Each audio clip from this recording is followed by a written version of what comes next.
Welcome, my loves. Today I was feeling intuitively to share about my experience in India. And to be honest with you, I am more comfortable when I'm sharing objective things, direct to the point of tools or things. And when it comes to storytelling, it just has never been something that comes supernatural to me because I am more of a introspective person and I experience a lot, I notice a lot, but I'm also okay with keeping things to myself. So it is not the most natural to me to share or overshare or tell the details of the experience and even see how that is relevant to everyone else. But the more I am in this world of healing, the more my clients give me the feedback of when I hear your story, when I hear the things that you're also going through, it is so transformational to me. And it's awakened this part of myself. And this was something that came up in a session as well for myself, like a session with a mentor of more storytelling. And it's just something that I see how it affects people, how it impacts people. Even if I'm not necessarily sharing a specific tool or going direct to the point, like I like to do, I see how sharing the things that I went through can greatly impact someone. So today I decided to record a podcast and I was like, okay, what topic? And I felt intuitively share your experience in India. And it has been 10 years this year. 10 years that I went to India on a retreat. It was a 3-week retreat, a moving retreat where we were staying in different cities for a couple of days for a total of 3 weeks, but every 2 to 3 days we would go to a different city. And it was one of the most transformational experiences for me in regards to my spiritual awakening. And it's hard to say it was a spiritual awakening because I have always been spiritual. I grew up Catholic, but when I was a teenager, I was really into books on past life things. I read the whole collection of Zíbia Gasparetto, which is a Brazilian writer, and she channeled stories of souls that had crossed over, and it was so fascinating to me, and it made so much sense, the whole thing of why we come here and what happens, like why we leave and come back again, and the experiences that we have here, all with a purpose. Like, it made sense to me. So I have always been spiritual. But when I went to India, I had a third eye awakening where so much got clarified for me on that trip. I was already living in Los Angeles, so I moved to Los Angeles in 2008. I grew up in Brazil, and I moved to Los Angeles in 2008 to continue to pursue acting. I was an actress in Brazil. I was doing modeling. I was doing lots of theater plays. I went to theater college in Brazil. And I moved to Los Angeles in 2008 to continue to pursue acting, but had a lot of crushed dreams, situations where things weren't easy. I could barely afford living there, and all the jobs were just to pay the bills, and I couldn't even afford to take acting classes. So it was a mess. And I was more and more off my soul path and into survival mode. So fast forward in 2015, or actually 2014, because 2015 in January was when I went to India, but 2014 I was so disconnected from my soul path. I was bartending at the time, and I had just left a relationship where we were on and off for 5 years, and I was feeling really lost in my life. I was in that hustle, survival energy that was really killing my soul, and I didn't see a way out because even to get an audition, it was just something so complicated, and I was doing things for free. I remember doing some how do you call independent movies, but like things were just for credit.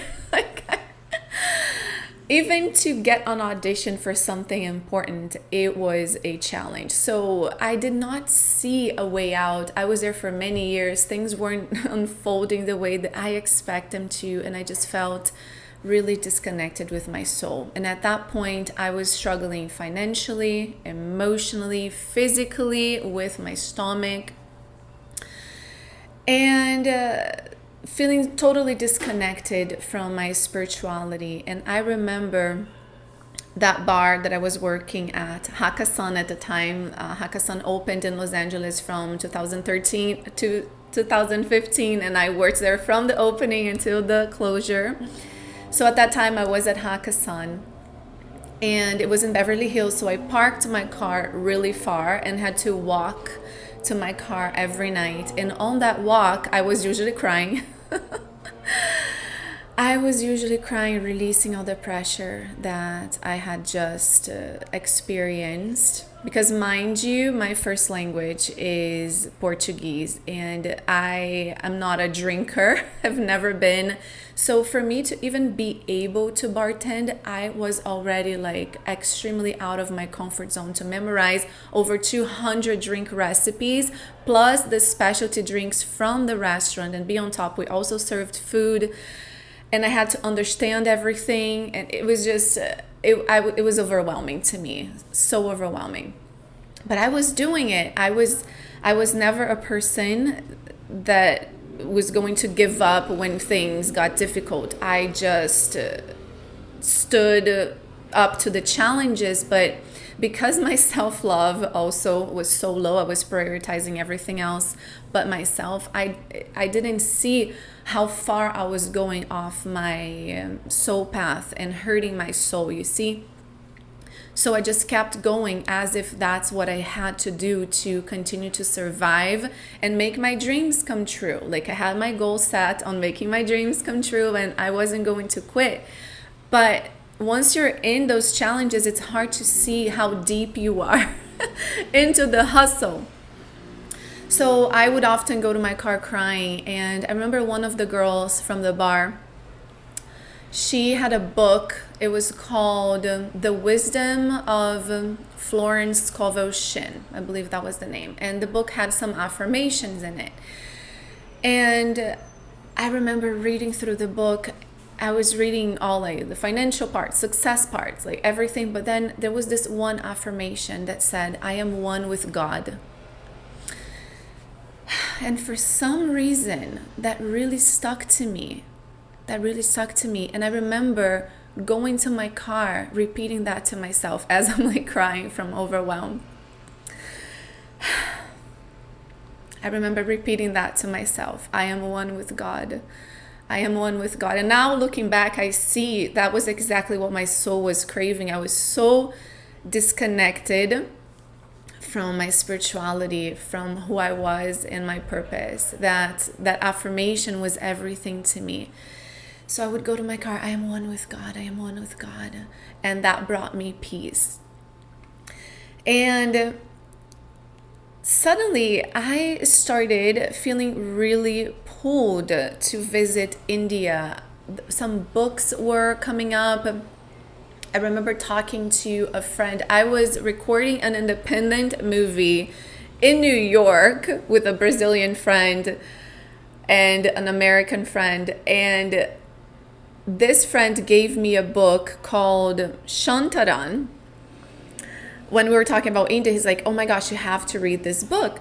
And he gave me the book, and I read the whole thing, and I'm like, wow, I'm feeling really called to go to India. Like India just kept coming up in so many different ways, in conversations and experiences.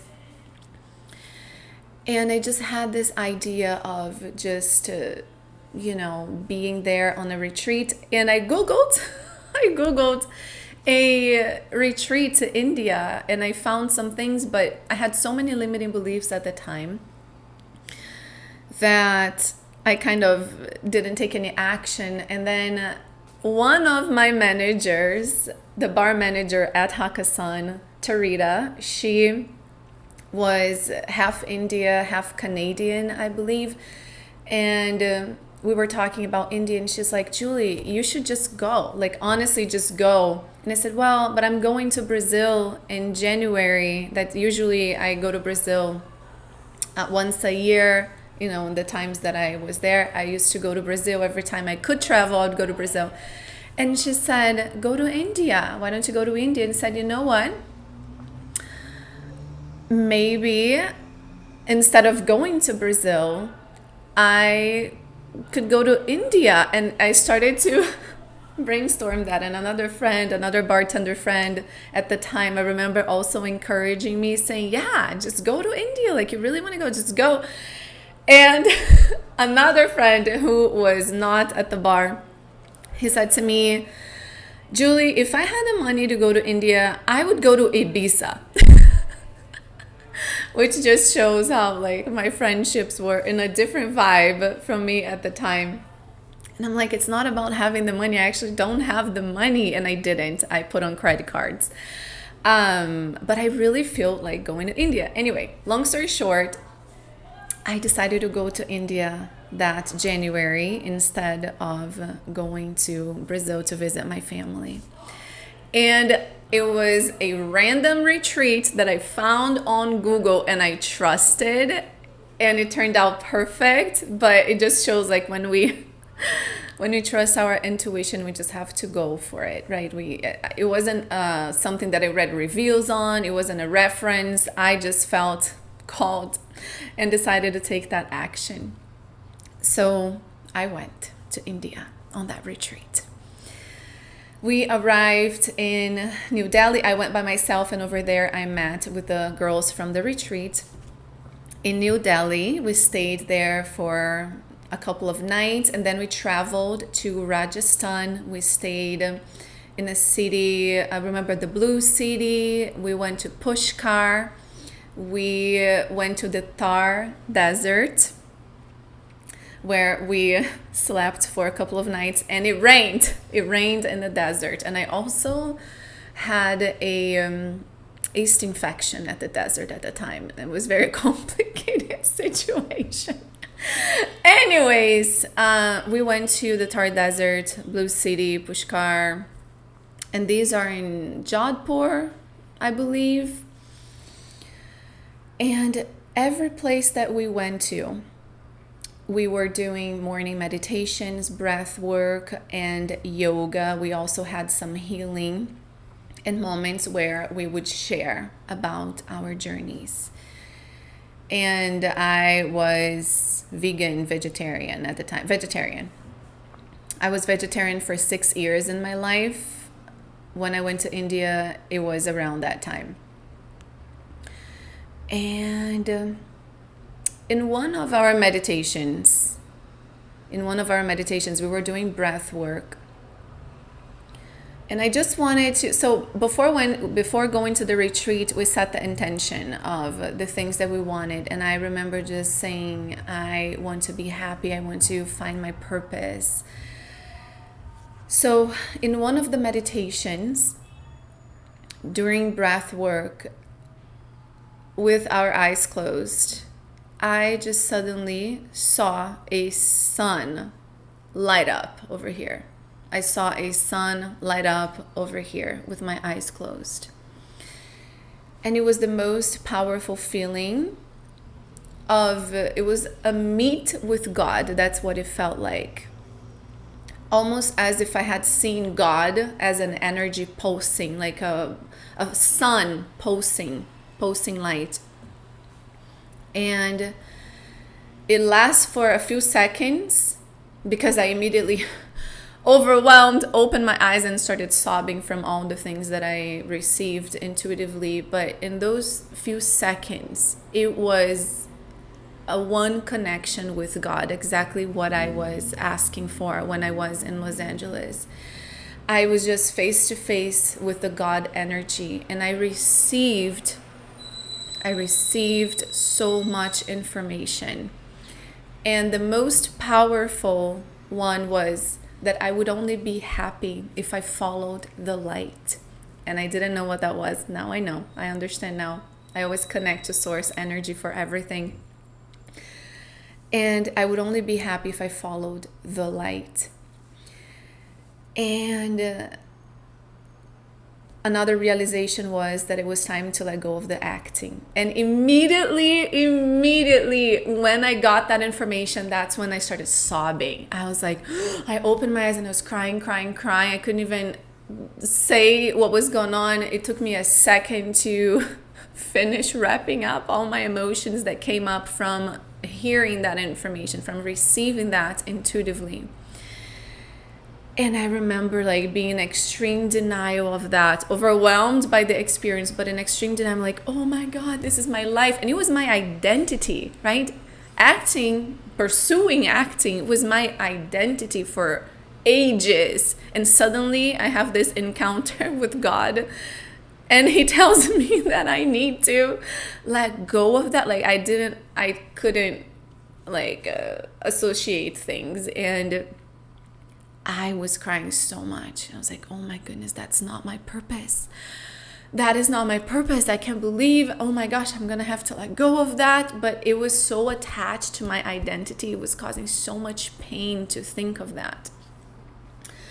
Now, fast forward to 10 years later, I understand that I wanted to be an actress because it made me feel special, because it made me feel seen, and there were other things that I had to heal, and that's why I wanted to be an actress, but it was never truly my purpose. And also all the things that I learned along the way of being able to speak in stages, like all those things were beautiful preparations for the work that I do today. But the desire to be an actress was coming from my ego. It was not coming from my soul. But it was the first time that I heard that wasn't my purpose, and it was shocking to me. And when I just finished my cries, continued with my day, and that day we were going to visit a village. And on the way, we were all in this car that looked like a safari car, and the realizations just kept coming. I remember looking away to nature, and it just kept blasting. And suddenly, everyone is talking about a bunch of different things, and I go, I know why I chose my parents.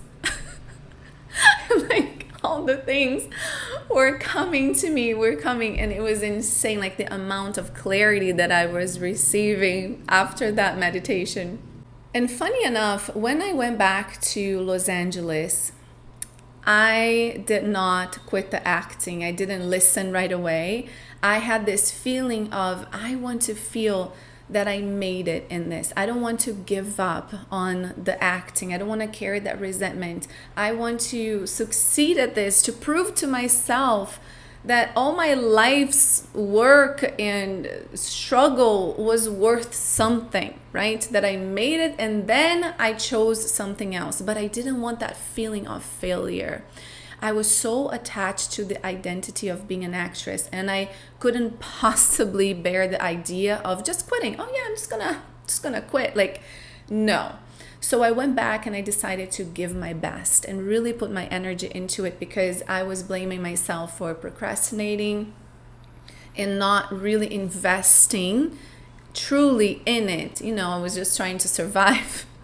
So I went back to Los Angeles with the mindset of saying, no, I have to make this work first, and then I'm going to quit if, that's what it comes to. But I wanted to make it. I wanted to prove to myself that I could succeed, that all the work that I had been doing was not in vain. All the investments in acting classes, coaches, even accent reduction I was doing at the time. I kept trying to be better because I was seeing, I'm not good enough. So I kept trying to fit in, to be good enough so that I could enter the acting world in Hollywood. So I invested a lot, and I didn't have much. So all the money It was, investing in acting things. So the thought of just, oh yeah, I'm just gonna quit and do something else, it was out of the possibility at a time to my ego. So I came back in 2015 and decided to give my best. And I remember auditioning, doing beauty pageants, like I was all over the place. And a friend recommended me to do voiceover work, and I auditioned to do voiceover work, and I booked the job. And once I entered into the voiceover world, it was the time in my acting that started to feel that I was succeeding at something. Like I had a paid acting job. It was per hour. It wasn't enough to pay my bills. I was continuing to bartend on the side. Things seemed like they were going okay, but the obstacles that I was experiencing were increasing. So Hakkasan closed. I had to find another job, and I remember that transition was difficult. Like I went to a job that I wasn't making money. I had to drive Uber a little bit to pay the bills. It was chaotic, right? Like things were kind of once you have a glimpse of being on your purpose, the universe is not going to stop directing you there, you see? So instead of things flowing smoothly, things also were chaotic. The dating situation was, I couldn't find an emotionally available person, but I was getting paid as an actress. So to me, it was that time where, okay, things are happening. But I continued to struggle financially. I continued to struggle emotionally. I continued to struggle physically with my stomach. And that spike from India, like that excitement started to dim, and I started to go back to the old ways of how I was feeling. Even getting the voiceover job wasn't fulfilling me because I was not in alignment with my soul purpose. So the things that we think sometimes are going to be the thing that will make us happy, if it's not in alignment with our soul, we are going to continue to feel the emptiness. And I continue to feel that emptiness, that something was off, that I wasn't on my path, but I didn't know exactly how to gather the points, how to make those things happen. I got a job at a restaurant, and a friend there, I was telling her about how I was feeling, and she said, oh, I just went to this meditation in North Hollywood. You have to come. And I remember showing up and meeting Alessandro, my now mentor, lifetime mentor. I remember meeting Alessandro and staying for one of his meditations. Back then he was teaching at a studio in North Hollywood where we would just, sit in a circle and listen to the things that he was teaching us, the tools. And it just felt so in alignment that I wanted to keep coming. At the time, I believe I was doing this acting class at the same time. It was Sunday nights, and it didn't align right away. But then he started teaching classes in different days, and I started to put my toes into the school.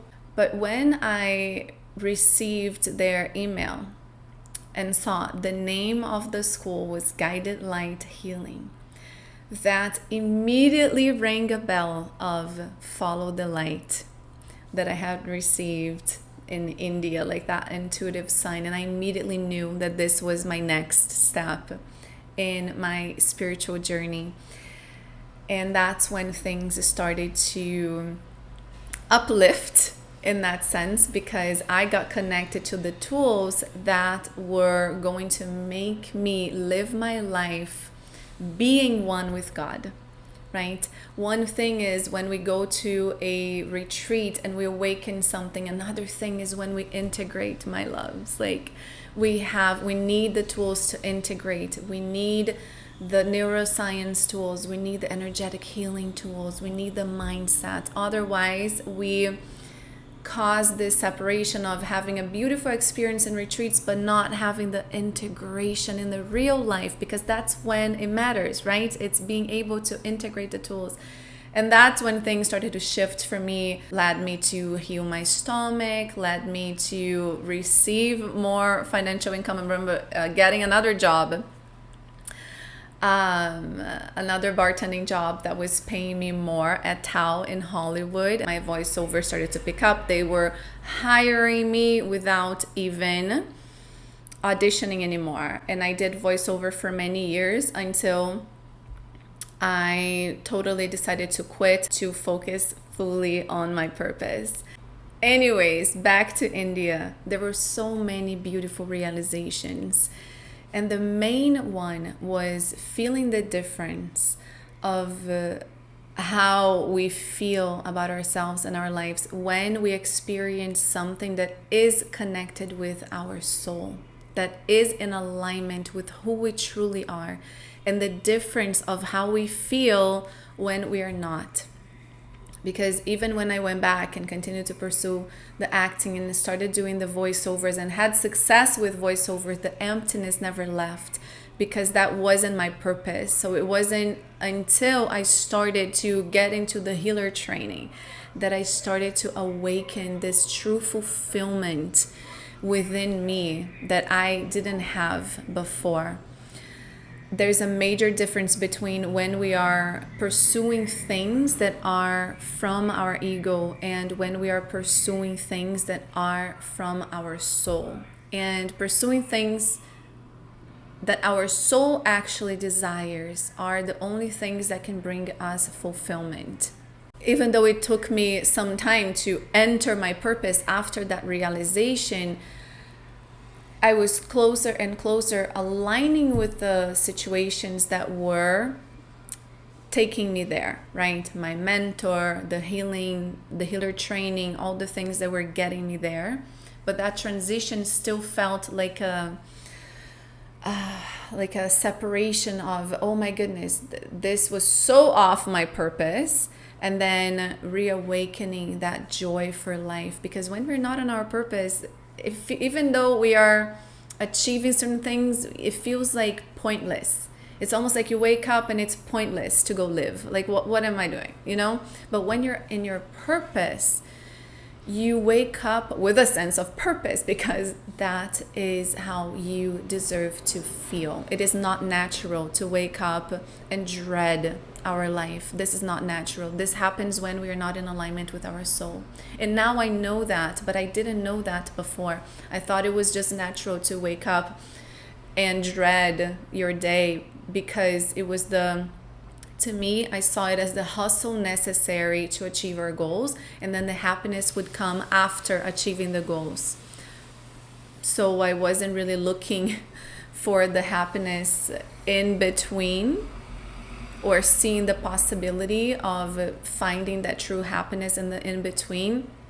And of course I had happy moments, when I traveled, when I was out with my friends. Of course I had happy moments, but happy moments is different than feeling that true sense of fulfillment and happiness, you see?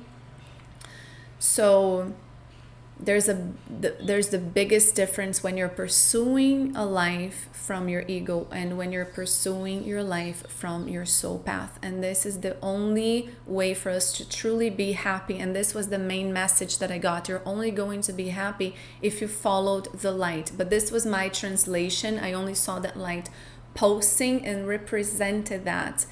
And it meant this: you're only going to be happy if you're connected with your soul, if you're following that source energy with you, being a vessel of that energy here, which is what you came here to do. And other things, like things that I were valuing before, being in India, it just connected back to valuing the essence, valuing the experience, and not valuing things, which I still carry this energy with me. If you follow me, I tend to, like, when you see me spending, it is usually with experience. I don't tend to I don't care much for designer things. Like it is nice, yeah, but it's not like, oh my gosh, I need to have designer things. Like it truly doesn't mean anything to me. Like if I have it, I have it. If I don't, like I don't care. But the experiences, I really value the experiences. So every place that I travel, every new culture that I get in contact with, every experience that adds value to my soul, this is what I truly value. And India really woke that in me, of not wanting to achieve things but achieving experiences. So this was another big feeling that I felt really connected to my soul there. I was like, okay, this is it. It's like I really enjoy experiencing. Of course, I like to wear things too and look good, but it just doesn't do it for me like it does for other people. And it's almost like, yes, nice things are wonderful. We're all deserving of all the abundance and all the things. But when I don't have those things, it also doesn't change how I feel about life and about myself. You see, like I really value the experience, even if it's a simple experience, like when we were sleeping in the Thar Desert and it rained. I remember having the biggest feeling of gratitude that we were warm, because it was winter. We were there in January. We all had winter jackets and we did not have a tent. We had a sleeping bag. I had a backpack and a sleeping bag. That's it. And the guys leading us to the retreat, they had like a blue plastic that they put on top of us, but we were still getting wet. Our things were getting wet. But I remember just feeling this immense amount of gratitude for being warm, because even though the things were getting wet, it was like the jacket and the sleeping bag, it was keeping us warm. And that sense of really valuing the things that matter to me. And I said, wow, what a powerful experience here, like an unforgettable experience I have here. And it wasn't a luxury experience. It was literally being in the rain, sleeping in the rain in the desert in India. But to me, I look back as like one of the most beautiful things that I've lived in my life, right? Because it's such an enriching experience that brings you some type of wisdom that you just don't activate with things, right? Like you have to experience it. And it was just so beautiful. India to me is a very special place because it was the place where it all started to make sense, where things were connected to my soul. When I left Rio to pursue acting in Los Angeles, I was still surrounded by people with different values than me. And I was pursuing dreams that weren't really mine. I was just doing what other people were doing too. So I was so disconnected from my soul. And when I was in India, it was awakening in me these core values that are part of my soul, but they were dormant because I was surrounded by other people with different values. And you see, every place that we go has its own collective consciousness, the way that people think, the things that they value. There is a collective consciousness there, and when you go to that place, you get influenced by those things. But there are some places that will activate your true essence, because it's not just about being influenced by the place, it's about the place being in resonance with your core essence. And then it really validates your soul. And you're like, wow. You see, like it really validates, because like in Rio, everyone like, oh yeah, let's do acting, let's do modeling. There's like that collective consciousness there. And then in LA, everyone is on that hustle mentality of achieve and do and try to be famous. And, you know, when I say everyone, was everyone in my experience. I'm not generalizing before you start yelling at me. in my experience, that is what happened. So I was surrounded by values that weren't really mine. And in India was when I truly connected to these values of the experience, of the essence of feeling in alignment and connected with my soul, really feeling one with God. And that was the seed for me to even see this as a possibility of doing a different purpose than acting. You see, being a light to the world, sharing wisdom, whatever. That was the seed. And I just have such a feeling of gratitude and a strong connection to India. And India keeps aligning in my life. I was invited to write a book with mostly Indian authors.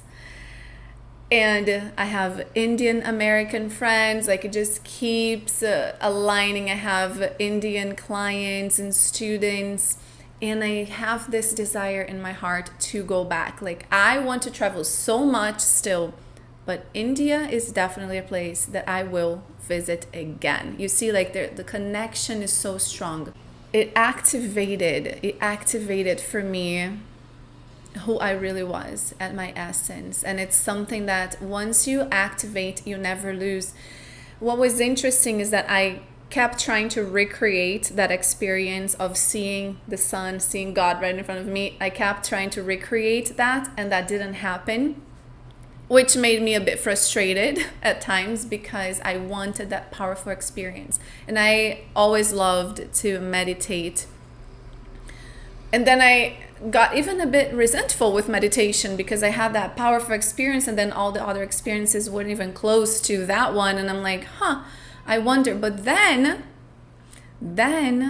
years later, I understood that once my third eye was activated with that essence, with that inner knowing, I was one with God. I didn't need to see him separately, you see?